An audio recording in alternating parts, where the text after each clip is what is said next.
One of the most important structures in electronics is something we call a loop. The loops you'll need are usually pretty easy to spot.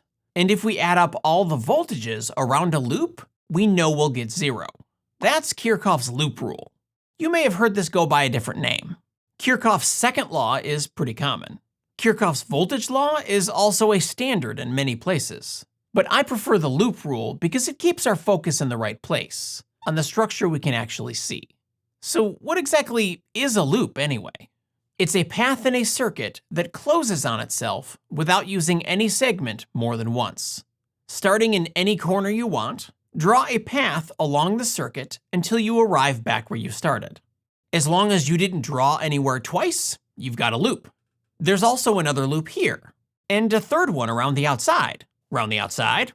Although you don't need all 3, the first 2 are enough. What about this circuit? How many loops do you see? You might have spotted 3 obvious ones, and honestly, that's enough.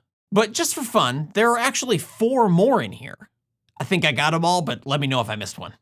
Now, as much as we might want it to be, this isn't just a brain teaser where we get to find shapes in other shapes.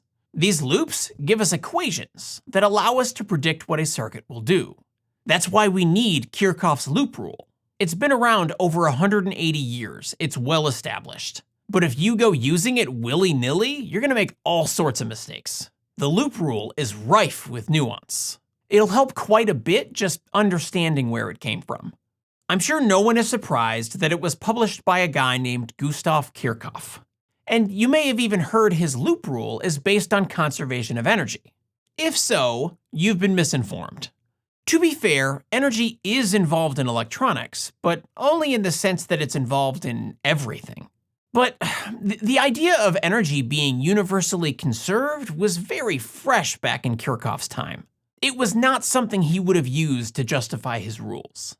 His loop rule is actually based on Faraday's law of induction, which was published over a decade earlier. So that is where we'll start. Faraday's law states that a changing magnetic field through any area results in a voltage across that area. The reverse is also true. A voltage across any area will result in a changing magnetic field through that area. This works on any abstract area, but nothing all that interesting happens unless that area is a tangible thing.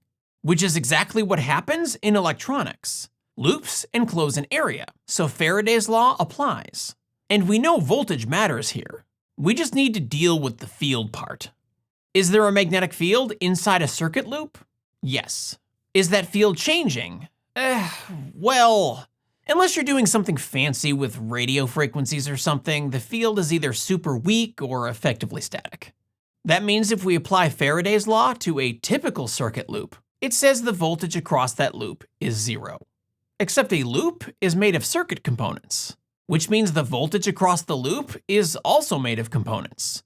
Or in this case, we'd call them terms. Some of them will result in voltage gains, others in voltage drops. That's how we can still get 0 when we add the terms together.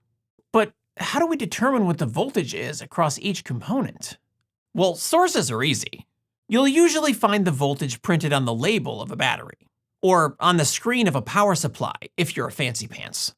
In this case, the loop rule term will just be a number, like 1.5 volts for a AA battery. Resistors are trickier. These colored bands don't give us a voltage, only an amount of resistance. That's where Ohm's law comes in.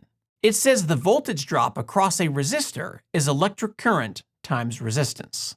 And that current is not something we're gonna have up front. But that's what makes these terms the most important. The reason we're even using Kirchhoff's rules is to find the currents, so resistor terms are key. There'll be a number multiplied by a symbol, like 93I. You can honestly use whatever symbol you want, but the tradition is a capital I with a subscript. Given all that, the equation for this loop has 1 positive term and 3 negative terms. Bingo bango? Not so fast. Look at this loop. It only has resistors, so it's the sum of all negative terms, which can't be 0. What did we do wrong? Great question, I'm so glad you asked. We already know Faraday's law is about areas, but what I didn't tell you is that areas have direction. Yeah, I know, that seems crazy, but go with me here. This area is enclosed by some curve. We could have either drawn that curve clockwise, or we could have drawn it counterclockwise. That choice matters. This is one of those situations where we have to choose a direction for math reasons, but the universe does not care. Loops are like a coordinate system for your circuit. There's no right or wrong choice. So let's take another look at that problematic loop. The direction of the loop goes through one of the resistors backwards, which flips the sign on that term to a positive and fixes our problem. If you're a rule-oriented person, I have a chart that might help you. A battery is a voltage provider, so the expected direction gives us a positive term. But that means the unexpected direction gives us a negative term. For a resistor, it's reversed. They drop voltage, so the expectation is negative. But positive is also possible. When you decide on a loop, you also have to decide a direction for that loop. It doesn't matter which way you choose, but you must choose for each loop. Once you have that direction, refer to this chart for each term in your equation. Then add all your terms together and set it equal to 0. That's it. Bingo bango.